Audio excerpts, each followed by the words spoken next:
Hi guys, I'm in my van, and today I'm going to be going over two films that I watched yesterday. Yesterday was Saturday, and I wasn't doing too much, so I decided I was gonna watch a couple movies. Actually, I stumbled upon this one movie by accident. I was actually looking for Sideways with Paul Giamatti, and I apologize. I forget the other actor's name, but he's a totally underrated actor. He was in George of the Jungle, but I will find out his name later, and I will say his name. I'll shout his name out. But anyways, unfortunately, even though every time I go on a streaming platform, I always see Sideways. I always see it. It's always there, and I'm always in the mood to watch it. But this one time that I was in the mood to watch it, and I was going to watch it because I don't want to. My old philosophy was don't watch a movie too much or you'll kill it. I did that with The Dark Knight. I can watch that movie with my eyes closed, so I can't watch it anymore. Um, but it wasn't on any streaming platforms. It wasn't on Tubi or Hulu or anything. So take my little welcome to Salem.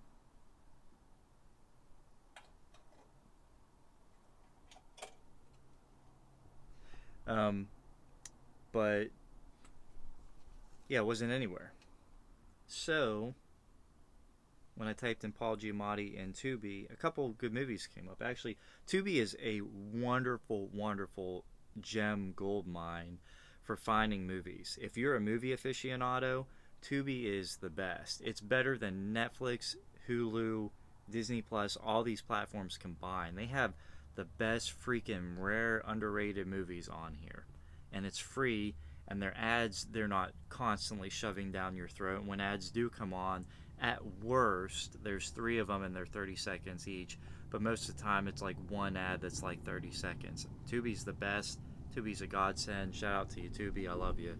But, anyways, after I typed in Paul Giamatti, I came up with this film called I Think We're Alone Now. It's got Peter Dinklage and I don't know if I'm saying this right. Ellie Manning. It's not Eli Manning. It's Ella Fanning. I'm sorry. Excuse me. Ella Fanning, who's the sister of Dakota Fanning, who's a wonderful actress. And it was an interesting film. I'm not going to say that this is like going to be the most articulate and fancy movie review. This is basically just me talking about these films real quick. But it was a good movie, and it reminded me of whenever I was in the Navy and I used to get movies out of, I used to check movies out of their little film, what would you call that? Their little video store that was in the mini mart. I used to talk to some of the guys that were there who worked there. And this reminded me of that. And you can't get that experience anymore in the real world. The closest that you can get to that experience now, unfortunately, is platforms like Tubi. This sounds like I'm promoting Tubi, but like this video has nothing to do with like promoting Tubi or anything. I wish I could get an affiliation to promote Tubi. I would promote Tubi all day long, but yeah, it reminded me of that. And the movie is about. So the movie is about. It's like the end of the world, basically. It's like a post-apocalyptic. Peter Dinklage is supposedly the only man left living, or one of the very few people left living. So he goes around and he is cleaning houses. He's taking out bodies. He's emptying the fridge. He looks for batteries because he says it's the most important commodity that you need, or that the dead can provide. He basically disinfects all these houses, and whenever he's done, he spray paints a huge white X in front of the house. And he's doing his thing. He was a librarian. He worked nights, and he's doing his thing. And fireworks go off in the middle of the night, which scares the shit out of him. Like, I mean, obviously, if you're like the last person on the planet and you see fireworks, it's going to scare the daylights out of you. So he gets out of bed. I don't know why this guy isn't carrying a gun everywhere he goes, but he goes downstairs and he's looking at these fireworks. And I believe it was that night he goes out to figure out, what the heck's going on, and he discovers this car that's like wrecked basically. I think it hit like a telephone pole, and in it is this girl. It's Ellie Fanning. Again, I apologize if I'm pronouncing her name wrong, but in the back seat was like a gun, and I don't know if it was like drugs or something. It looked like she tried to kill herself, and so he takes her back to his house, makes her well, puts her to bed and everything, and she wakes up and she's vomiting, and he locked her in there because he's like, is there anyone else? Like, he doesn't know if this person's trying to rob him or what's going on. So he lets her out and they get along, and long story short, they start living with each other for a while. And I mean, I don't know if you're going to watch the movie. I won't give away too many spoilers, but Paul Giamatti's character, him and his wife. Well, basically, I'll let you watch it. It was a good movie. Let me put it that way. Even though I know it's a cardinal sin to in a review, if that's what this is, to say it was a good movie or it was a bad movie or I liked it or I didn't like it. It was a good movie, and I enjoyed it. I thought the ending was kind of flat, but I mean, I wasn't expecting this to be like a Hollywood, you know, blockbuster. It was an entertaining movie. It was actually my kind of film. Like, I love Peter Dinklage. He's an amazing, phenomenal actor, and just to watch him you know in a Burger King commercial or a garbage commercial would be entertaining. Like, he's that good of a dude. So check it out if you like post-apocalyptic movies. It's not like a horror film or anything. It's a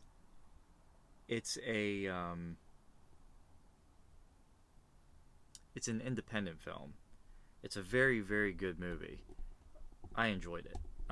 Especially from a lot of the crap that I've been watching recently. So that's the first film, even though we're kind of doing like a double feature here. The second film is called Cosmopolis, with Robert Pattinson, and Paul Giamatti is also in it. He's at the end. Let me just say, I apologize if I'm getting dumber in my old age or what, but this was the worst movie I ever saw. This was a terrible movie. It was like my brain felt like cauliflower by the end of this film. It's based off of a book. I'm not sure what the book was like. Maybe the book was good and actually made sense. It felt like an art house film. It felt like I was watching a chair upside down spinning with different colors flashing on the screen. That's what it felt like. Everything that was like, there was one scene where this woman, I guess. So let me give you a gist real quick of what's going on. I mean, if I can even do that. So Robert Pattinson's like a billionaire or something, and they don't specifically say, but he lives in like a futuristic, almost like an Orwellian society where like money has become like this super dominant thing, and like so many people are poor, and there's like a lot of billionaires going around or something like that.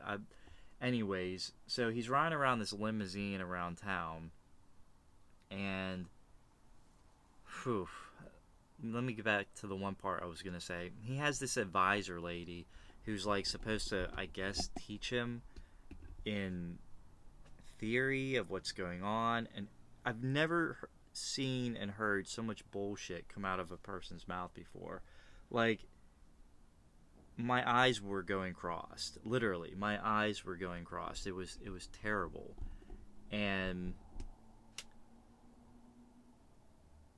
like, I don't know if you've ever heard anyone talk before and you can hear the words that are coming out of their mouth, but you can't fucking understand anything that they're saying because it's all bullshit. That was this whole movie. And it took me a minute to catch on. Like, it was when she came on, this woman who's sitting in the back and they're all drinking and shit, and she's talking about all this garbage bullshit that it dawned on me. I was like, they're not making any fucking sense. Like, everything that's coming out of their mouth is just fucking bullshit, not making any sense. So,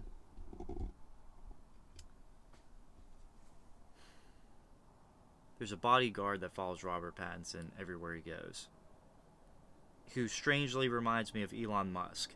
If Elon Musk was taller, buffer, and could coherently form a complete sentence. And then Robert Pattinson shoots him. It's the dumbest thing. It had like, oh man, this movie just gets worse and worse the more you watch it. I was very, very tempted to just stop watching this movie. Like, I was gonna stop fucking watching it, and I was gonna get on with my life. But I said, no, suck it up. We're gonna watch it. We're gonna finish it. So that's what I did. I'll never get that hour and 30 minutes back. But at the end, he's talking to Paul Giamatti, who is like some disgruntled ex-worker who lives in an abandoned apartment like everyone else, who tries to shoot him. And then they sit down and they talk about more bullshit, I guess, about society and people and, you know, people's place in the world and the theory of money. And oh my gosh, this movie just, I've seen some bad movies in my life. I can even name a few of them. One of the worst, probably the worst movie I ever watched, actually it was the worst movie I ever watched, was called Against All Hope. I believe that was the name of the movie. It has the dude from Reservoir Dogs in it. I believe I'm saying that right. This was the worst movie I ever saw. I can go into a tangent on this third movie. I'm not going to do that. But I found this movie, like, the DVD was in like a bin somewhere, and it not only was the quality of this movie so bad, but it was the worst fucking movie I ever saw in my life. But anyways, I say that to make this point that this was one of the worst movies I've ever seen in my life. It was fucking terrible. And I'm sorry, like, if that makes me stupid and you just didn't understand it because you're a fucking troglodyte. I thought it was the worst fucking movie I ever saw. I thought it was fucking terrible. The whole time I was like slowly my eyes were just turning inside out. So, my opinion, I think that you should watch I Think We're Alone Now with Peter Dinklage. I would watch anything with Peter Dinklage. He's a fucking phenomenal actor. And I love Robert Pattinson. I think he's a top-notch fucking phenomenal actor as well. But this movie is terrible. And I feel like I realize he probably took this movie because he was trying to get out of the Edward Cullen thing. I get that. I totally get that. Sometimes you gotta really shake hard to get loose from some of the things that are, you know, holding you back. So that's my 2 cents on those two movies. Check out I Think We're Alone Now, and if you're masochistic or whatever the word is, maybe try out Cosmopolis. But it was a terrible movie. So anyways, that's it for my 2 movie reviews. I'll see you guys later, and take it easy.